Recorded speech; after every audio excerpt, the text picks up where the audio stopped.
Salam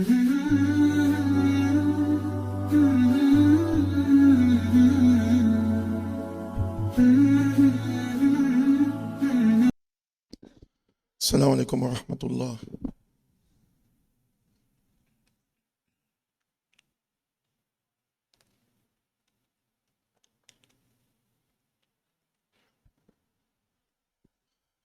نحمده ونصلي على رسول الكريم أما بعد. Allah subhanahu wa ta'ala, Jalla wa ala, il nous a fait un grand cadeau. Allah il dit Alhamdulillahi alladhi khalaqa as-samawati wal ard wa ja'ala adh-dhulumati wan nur. Allah il dit il a créé les cieux et la terre et il a créé des zulumat. Et il a créé des zulumat, donc des ténèbres, et Allah il a créé une lumière. Allah azza wa jalla il a dit des ténèbres et une lumière. Donc, qu'est-ce qu'il faut savoir, c'est qu'il y a plein de chemins pour que le musulman il s'égare. Énormément de chemins pour que le musulman il s'égare. Et sachez un truc, chacun d'entre nous doit avoir peur de l'égarement parce que l'égaré ne se rend pas compte qu'il est égaré. L'égaré, il ne se rend pas compte qu'il est égaré. Il ne va pas te dire oui, je suis égaré. Ça, c'est plus un égarement. Ça devient quelqu'un qui est dans les péchés. Mais il y a plein de chemins et c'est pour ça qu'on est dans un test dans le dunya. Zulumat, c'est plein de chemins ténébreux sur lesquels le musulman il peut s'égarer et toute créature d'ailleurs peut s'égarer. Wan Nur, et Allah il a créé une lumière, c'est-à-dire il y a un seul chemin qui te ramène à Allah, c'est celui de Sayyidina Muhammad sallallahu alayhi wa sallam. C'est le seul chemin qui te ramène à Allah. C'est pour ça qu'on dit La ilaha illallah Muhammadur Rasulullah. Son nom il est attaché avec le nom d'Allah, le nom du prophète alayhi salam. Il est attaché avec le nom d'Allah. Regardez comment Allah il a honoré le prophète. Ati'ullah wa ati'ur Rasul. Obéissez à Allah et obéissez à son messager. C'est-à-dire la sunna du prophète alayhi salatu wassalam. Dans le hadith, dans la chaîne de transmission est forte, elle est qawi. On dit sur le trône d'Allah, il y a le nom du prophète Mohammed alayhi salatu wassalam. Ce qui veut dire quoi? Il ne faut pas que ce soit théorique chez nous les musulmans. Ah la ilaha illallah Muhammadur Rasulullah. C'est théorique. Non. Qu'est-ce que Allah il attend de nous? Mais Allah il attend chacun d'entre nous, dans chaque situation, tu dois te comporter comme Nabi alayhi salatu wassalam. Dans chaque situation, chaque musulman, qu'il soit adulte, vieux, il doit chercher à se comporter comment le prophète alayhi salatu wassalam a fait. C'est pour ça Allah il dit dans le Coran, dans le prophète alayhi salam, il y a quoi? Il a dit Huswatun hasana. Il a dit, il y a un excellent exemple. Après, le Coran vraiment ne pourra jamais être traduit dans une autre langue à 100%, c'est impossible.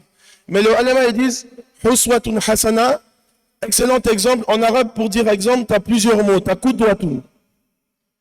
Qudwatun, c'est quelqu'un, tu peux le suivre dans certains aspects de sa vie, tu peux le prendre comme exemple, mais dans d'autres non. Mais Huswatun hasana, c'est-à-dire dans tous les aspects de la vie du prophète alayhi salam, comment il est avec sa femme, comment il est avec ses enfants. Wallahi, tous les problèmes de la Oumma aujourd'hui, c'est le délaissement de la Sunna. Et Nabi alayhi salam, il a dit dans le hadith rapporté par Abu Daoud, la Oumma sera rabaissée si elle s'écarte de ma Sunna. Mais maintenant, quand on laisse la théorie, comment est-ce que moi je peux suivre la Sunna si je ne connais pas la Sunna? Comment est-ce que mon enfant va être un bon musulman s'il ne connaît pas la vie du prophète alayhi salatu wassalam? C'est-à-dire, aujourd'hui, tu vois des jeunes musulmans, il a pris un tel coach comme exemple. C'est quelqu'un qui s'assied, qui réfléchit, et qui sort des choses de sa tête. Tu vois, un autre, lui, il a dit, non, moi, j'ai pris mon père comme exemple. Alors que ce que Allah, il a certifié dans le Coran, voilà les exemples que je veux que vous, les musulmans, vous prenez. قُلْ إِن كُنْتُمْ تُحِبُّونَ اللَّهَ فَاتَّبِعُونِي يُحْبِبْكُمُ اللَّهُ. Et moi, je vais vous aimer. L'amour d'Allah, il est conditionné. L'amour d'Allah est conditionné à tel point tu ressembles le prophète alayhi salatu wassalam. L'amour d'Allah il est conditionné par ça. Dans ta vie de tous les jours, à tel point ta journée elle est calquée sur la journée du prophète alayhi salam. Dans ton travail, avec ta femme, avec tes enfants, alhamdoulilah, c'est pas quelqu'un qui vivait en retraite. L'amour d'Allah est conditionné par ça.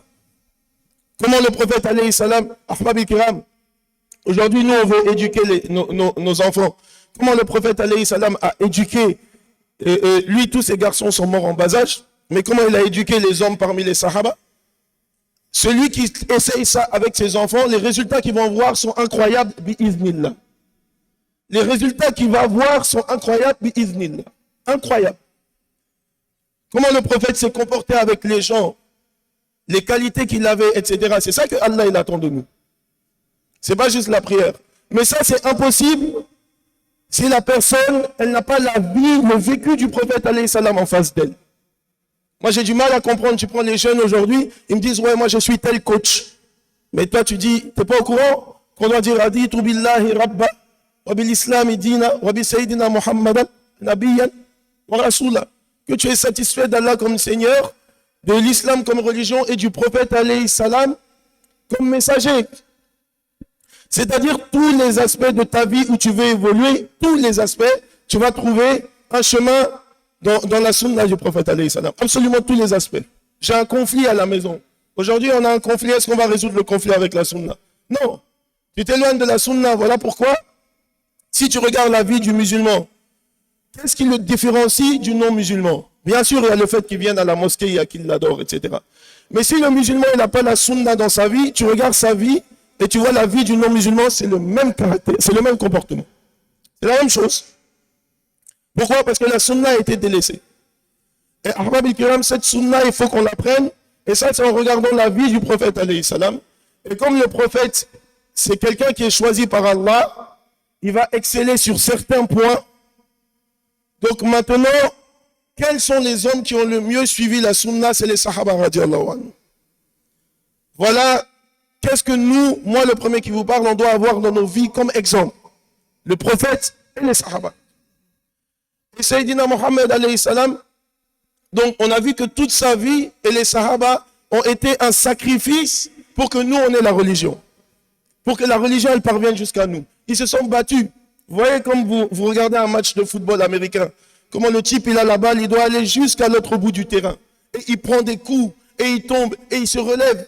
C'est ce qu'ils ont fait avec la religion, jusqu'à venir nous le transmettre. Et quand les sahaba nous ont transmis cette religion, leurs mains étaient en sang. C'est-à-dire quand ils sont arrivés à nous, ils nous ont donné le ballon comme ça de la religion, leurs mains étaient en sang. Eux, leurs femmes et leurs enfants, tellement ils ont sacrifié. Ils nous ont dit, on vous a transmis la chose la plus importante. Donc comment était le prophète alayhi salam à la Mecque? Insulté, torturé, on le crachait dessus. Comment il réagissait? C'est ça que le musulman il doit voir. Comment il réagissait? Ses compagnons étaient tués à la Mecque. Jusqu'à ce que, pendant 13 ans à la Mecque, c'était impossible. On connaît l'histoire, il allait à Taïf, ils l'ont lâché, ils l'ont jeté des pierres à Taïf quand il allait annoncer que c'est un prophète, alayhi salatu wassalam, jusqu'à la sortie, on dit 5 km à la sortie de la ville. Ils lui ont lancé des pierres. Jusqu'à ce que les anges sont venus. Tu veux qu'on détruise cette ville? Il a dit non. Peut-être que leurs enfants vont être musulmans. Et au final, c'est un groupe de jeunes. C'est un groupe de jeunes qui est venu d'une ville qui s'appelle Yathrib, qui est la ville de Médine aujourd'hui, qui est la ville qui est devenue Médine après la hijra du prophète, après l'immigration du prophète. Sinon, elle s'appelait Yathrib. C'est un groupe de jeunes qui est venu de Yathrib, qui a cru au message du prophète alayhi salam, qui allait prêcher ce message dans tout Médine, dans tout Yathrib donc, dans tout Yathrib, ils ont été la cause de conversion de tout le monde. De tout le monde à Yathrib. Un petit groupe de jeunes. Ahbab al-Kiram, nous, si on veut être reconnaissant envers Allah de nous avoir donné cet islam, qui pour celui qui profite de l'islam, c'est le plus beau cadeau que Allah il peut te faire, si tu en profites. Quand je dis si tu en profites, c'est-à-dire si ta pratique elle est forte, c'est le plus beau cadeau que Allah il peut t'offrir. Wallahi, tu traverses les fitnas de ce bas monde et tu es apaisé et tu es tranquille. Tu vis une belle vie. Allah dit dans le Coran, hayatan tayyiba. Tu vis une belle vie ici pour celui qui profite de son islam. Mais l'éloignement de l'islam, même si tu es musulman, éloignement de la mosquée, éloignement du comportement du prophète, éloignement des assises de foi, Allah dit c'est hayatan danka. Tu vas avoir une vie pleine de misère. Pleine de misère. Tu vois, il est riche, le compte en banque il est plein, mais plein de misère. Plein de problèmes, plein de stress, c'est l'éloignement d'Allah. Mais ces jeunes qui ont été la cause de nous ramener ce dîn, Ahbab al-Kiram, certains d'entre nous, on ne connaît même pas leur nom. Qui ont été la cause de débloquer cette situation, certains d'entre nous, on ne connaît même pas leur nom. Et donc le prophète, alayhi salam, c'est là que Allah lui a donné de faire la hijra, quand la situation a été débloquée à Médine grâce aux compagnons, comme Asad ibn Zurara, Saad ibn Mu'az, radiallahu anhu. Saad ibn Mu'az, quand il est mort dans le hadith sahih de Bukhari, le trône d'Allah a tremblé. Tellement il était aimé d'Allah. C'est eux qui ont débloqué la situation à Médine. C'est grâce à eux qu'il y a eu la hijra, l'émigration de la Mecque à Médine, et que la religion nous est parvenue. Mus'ab ibn Umair, radiallahu ta'ala, qui était un jeune très riche, qui a délaissé toute sa richesse pour l'islam. Wallahi, c'est ça que nos enfants doivent connaître. Aujourd'hui, comment on insiste pour qu'ils connaissent un cours d'histoire géo qui parle de Vercingétorix, ou qui parle de Churchill, ou qui est en train de parler de je ne sais pas qui en vérité n'a aucun impact dans sa vie. Oui, apprends-le pour avoir ta note. Mais ce que tu dois apprendre, c'est ça qu'on doit apprendre à nos enfants, mon fils, pour que ça ait un impact dans ta vie, pour que tu aies une boussole dans chaque situation. C'est pas la vie de mon grand-père, ouais, mon père il était comme ci, mon grand-père... Non, c'est la vie du prophète, Alice. C'est la vie des compagnons. C'est la vie du prophète et des compagnons. C'est là, Allah dit dans le Coran, Rijal, quand Allah parle de l'héritage, il dit Zakar. Il dit comme le mal. C'est pas tous les hommes qui sont hommes. Mais quand Allah parle de Sahara, il dit Rijal, des hommes. Il dit des hommes. Donc le prophète fait la hijra, grâce à l'ouverture de ses compagnons-là. Après 13 ans de patience, 13 ans de torture. Et quand il fait la hijra, donc le compagnon qui l'accompagne, c'est Abu Bakr. Voilà pourquoi un jour le prophète, il était assis avec Aïcha, et ils étaient en train de contempler les étoiles. Et pour ceux qui ont vécu dans des régions désertiques, dans les régions désertiques, la nuit, tu vois plus d'1 million d'étoiles dans le ciel. C'est incroyable, c'est exceptionnel. Dans nos grandes villes polluées, là. Aïcha, elle a demandé à Sayyidina Mohammed, elle a dit, radiallahu anha, est-ce qu'il y a quelqu'un qui a plus de hasanat qu'il y a d'étoiles dans le ciel? Et Nabi alayhi salam, il a dit oui, Omar ibn al-Khattab, radiallahu. Il a dit, le prophète alayhi salam, je sais que tu es déçu, tu pensais que j'allais dire ton père Abu Bakr. Aïcha, c'est la fille d'Abu Bakr. Sayyidina Mohammed alayhi salam, il a dit, écoute, une journée d'Abu Bakr, c'est mieux que toute la vie de Omar ibn al-Khattab en termes de hasanat. Une journée de Abu Bakr, c'est mieux que toute la vie de Sayyidina Omar ibn al-Khattab, qui est quand même le deuxième calife de l'islam, qui est quand même celui qui a élevé l'islam dans le monde entier. Nabi alayhi salam, il a dit, une journée d'Abu Bakr, c'est mieux que toute la vie. Et Omar ibn al-Khattab, quand il parlait de ça, il disait c'est la journée où il a accompagné le prophète dans la hijra. Où le prophète quitte la Mecque pour aller à Médine, et si je me souviens bien, il y a 100 chameaux qui sont mis sur sa tête. Ramener le mort ou vivant, les Mécois ils ont dit, ramener le mort ou vivant, 100 chameaux qui sont mis sur sa tête. C'est comme si aujourd'hui on dit 100 Ferrari ou 100 Porsche Cayenne. Et donc, l'histoire de la hijra, elle est très connue, où Sayyidina Abu Bakr, radiallahu anhu, regardez l'amour qu'il a pour le prophète. Quand ils sont en train de faire pour la hijra, quand ils sont en train d'aller pour la hijra, au lieu d'aller directement à Médine, ils ont fait le grand tour pour ne pas être repérés, pour ne pas être tués.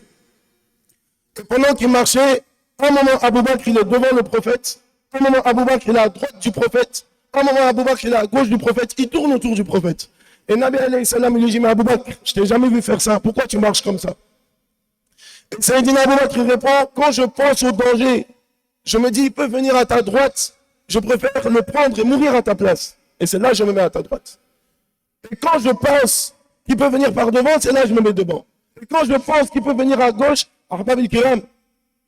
le but, c'est en 15 minutes, tu ne peux pas dire toute la religion. L'un des grands soucis dans la Ummah, une femme, enfant, c'est qu'on s'est éloigné de la vie du prophète, alayhi salam.